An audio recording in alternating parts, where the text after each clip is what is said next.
What is up, YouTube? Today, we're diving into the best G3 attachments and calibrations in Delta Force.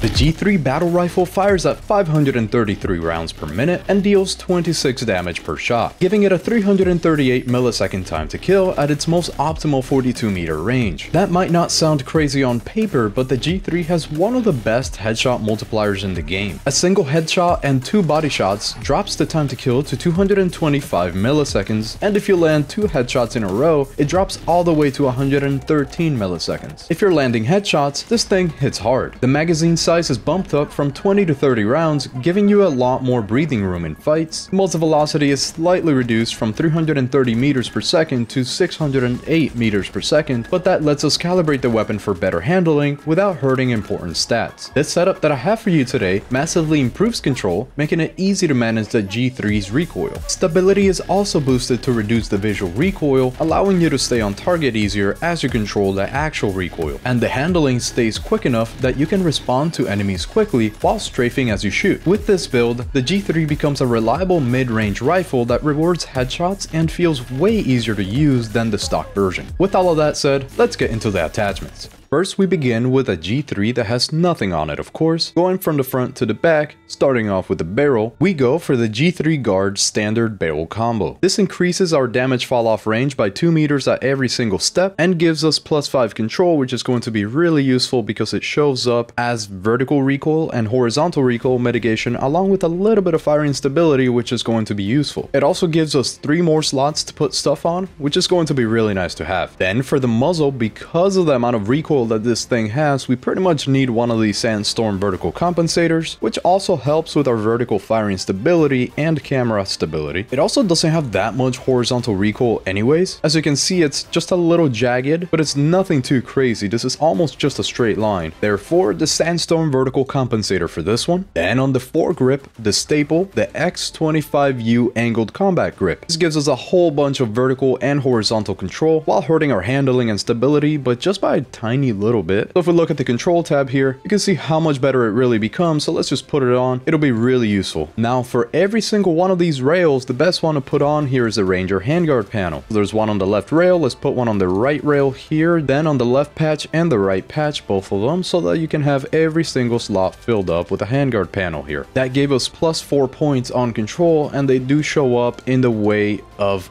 firing stability and both horizontal and vertical recoil control, so it's only good things. Then on the magazine, we put on the 30 round magazine. This is because the 50 round magazine has -12 handling, which you could put on if you want, but it also hurts the stability, the control, and I do find that due to the low fire rate of this weapon, the 30 round magazine seems to be enough. Of course, let's put on the mag assist for that 1 extra handling point for us. Then for the optic, because we don't have a laser yet, we're going to have to go with the multi-purpose tactical riser. Then we'll be able to put on a red laser light combo here because red is usually hardest to see. We only really want this because whenever you have the laser on, your ADS times decreases by about 50 milliseconds, so let's put that on. And on top of that, just put on any single optic that you wish, but this is really just preference, so I will go for the panoramic red dot sight. Having it this high up means that your iron sight post won't be visible from the optic, which is going to be really nice. Then on the rear grip, we go for the PSG-1 rear grip. This gives us a really good amount of stability, doesn't hurt our control, and our handling is about to go way up with our stock choice. And the final piece of the puzzle here is the skeleton sniper stock. Who could have guessed, right? You should really be using this as long as it doesn't get nerfed, because as you can tell, it gives you a huge amount of handling, a huge amount of stability, and it barely hurts your control. We won't really be hip firing, so accuracy is not going to be very useful. We really mainly care about handling and stability here, so let's put that on. This is the final build, but without the calibration, so let's take a look at the details tab here. Our damage fall off ranges are really nice, and as you can tell, you're doing 52 damage per headshot up until 42 meters. That means you'll be deleting killing people as long as you land 2 headshots in a row at up to 42 meters. Now let's take a look at the control tab here. This is pretty much a straight line down. We are going to improve this to make it even tighter, but as you can tell, it's already really good. So let's move on to the handling here, where we take a look at the ADS speed and the ADS movement speed. These are the main 2 numbers that we care about here. Now the base was already 344 milliseconds, which is pretty slow, so we haven't really increased it due to the minus 15 millisecond of ADS time that we have from having the laser on. With the calibration, all these numbers are going to get better though, including the ADS movement speed. We are going to up that a little bit. Our stability is the best one that we have here, because you can't really change this too much during your calibration, but you can use some of its stats to supplement the other stats when you calibrate. So that's what we're going for here. We have a pretty high breath holding duration so that you can hold shift to hold your breath while you're shooting, which will decrease the amount of recoil that you have. But most importantly is the current lens stability while firing. This is what will allow you to follow your targets since your screen won't be shaking that much. Now let's put these numbers to use by calibrating the weapon, starting off with the barrel, where we put the weight limit all the way down to the minimum here at the cost of firing stability, which we have already upped, so you don't really need that much of this, and the length also down to the minimum here for the extra ADS speed, which we desperately need. Then on the foregrip, we're moving the placement all the way up to the maximum here for the extra control to make it nice and easy to handle, and the thickness all the way down to the minimum for the extra ADS movement speed. This is hurting our ADS speed just by a little bit, but don't worry about that because we are about to fix it when we calibrate the rear grip. By putting the weight limit all the way up to the maximum, we get the extra control, but the thickness all the way down, we get hip fire aim speed, which although the name doesn't really imply it, this actually affects ADS times. It's going to be costing us some stability when moving and while breathing, but that's not really a problem because of how high our stability is. Then let's move on to the stock, where we move the weight limit all the way up to the maximum here for the extra control, and our cheek pad placement all the way down for the extra ADS movement speed. This is going to ensure that the weapon is nice and fast as you're strafing back and forth, which is not what you would expect out of a weapon such as this one, but you are going to be surprising quite a bit of people with that. And now let's move on to the riser here, where we just move the eye relief all the way down to the minimum to be able to see more out of your optics window here. To see what this translates to inside of the actual details, you'll see that the damage fall off multiplier doesn't really change at all, but our control is much tighter. This is going to be extremely easy for you to control, even at some ridiculous ranges over 90 meters. I don't really recommend that anyways, but it is possible. For our handling, you can see that this is much better than the default due to the minus 50 milliseconds of ADS times with the red laser on, and our ADS speeds are much better also, so that you can keep strafing left and right as you shoot and as you're getting shot at, so that you can actually dodge some bullets here. And lastly, for our stability, you can see that it has barely changed here. It's really only our movement stability and our breath sway range here. The rest pretty much stayed the same. Just make sure to hold shift so that you can actually take advantage of this recoil reduction when holding breath. Now that you know the stats and we have dialed in our attachments and calibration, let's hop into the firing range to see how it handles in practice. I'm taking my mouse completely off the pad here so that you can see exactly what it looks like without controlling any of the recoil. As you can tell, there's barely anything that you ever have to control, so this should be super easy for me to control without holding breath and keep it inside of this little circle area. As you can tell, there's not much deviation here. But now if I hold shift, I basically don't have to move my mouse. It's only slight movement that I need to make, and everything just stays right there. The G3 seems like a low B tier weapon right now. The fire rate and time to kill just don't really match up, although the control and handling and stability are good. But as you use it to make it good, just make sure that you're only going for headshots if you can. Now that we have the build locked in, let's take a look at a 25-minute, 68 kill game in Trainwreck so that you can see it in action. Enjoy!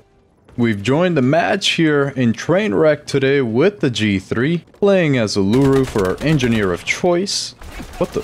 No way, he's in the corner. That's crazy. Let's see what we can do here today with this thing. I see you. I don't know what she was aiming at or looking at. That was interesting. Hello. Haha. We only have 30 rounds, sadly, on this thing. Wow, okay. She was already pre-firing me. She already knew I was there. That was crazy. Well then, I was not expecting all that up there.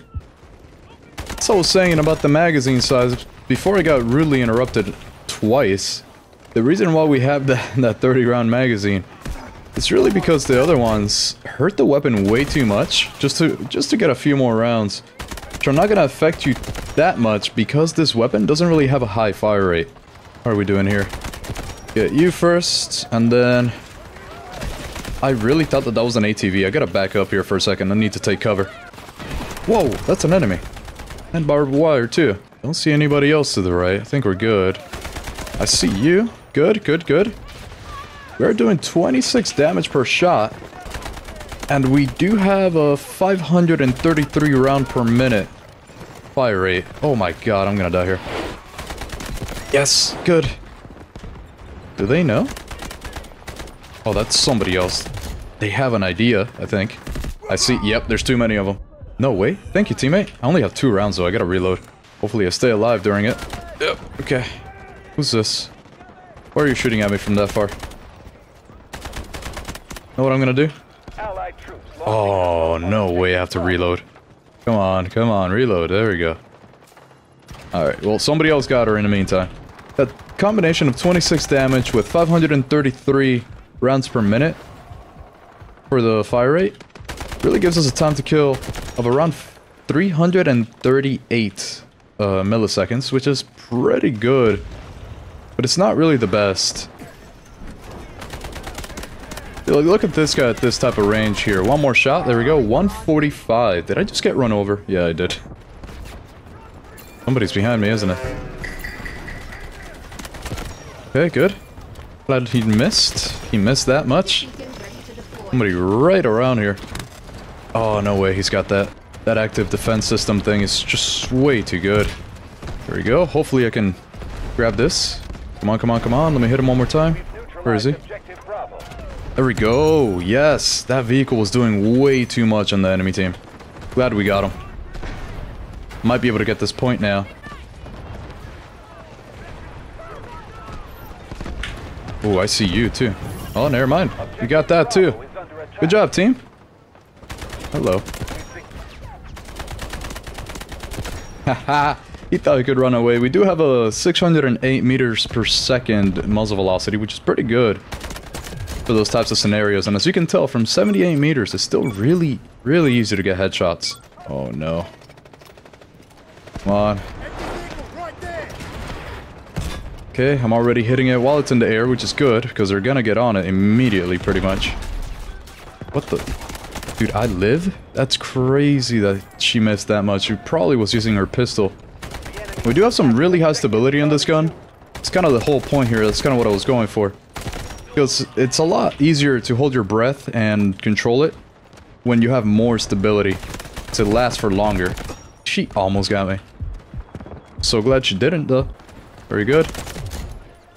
You really want to go for headshots with this thing? It is a 2-shot headshot within that 42-meter range if you do that. Can I get up here? I don't think there's a way. There might be a way, actually, but I just don't know it. There we go. Got him good. Good, good, good. My teammate distracted him with a shield. Still there. Hold on. Don't you worry, I'll get him. Yeah. Good. No. Hold on, hold on. I hope my teammate can treat him a little bit. Yes, okay. They helped me. They saved me. I see you up there. There we go. I think there was only one other person around there. Aha, there we go. I think that... No, never mind. It's not everybody. They're inside of here. Now it's everybody, I think. We have taken control of a critical objective. Press the attack. Almost used up all my ammo on that.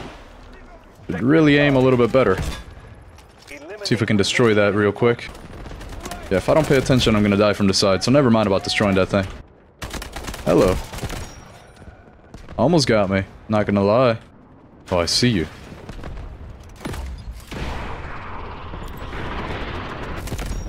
Ha! I got him! Good, I'm so glad they were not repaired. And this guy too. You really don't want to use this thing at these ranges so much. You ideally want to keep it within the 30...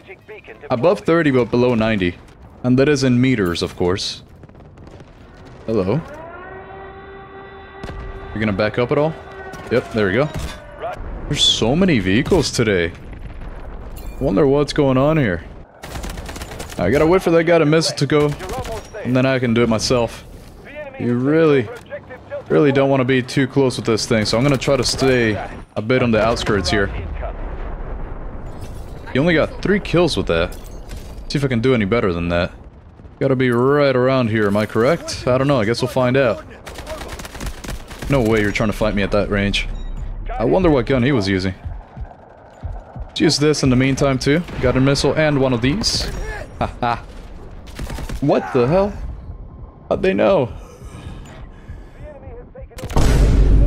I only got 2 kills with that missile too. That was the saddest thing I've ever seen in my life. Get over here. Probably blow him up if he stays still for a second. What? Okay, never mind.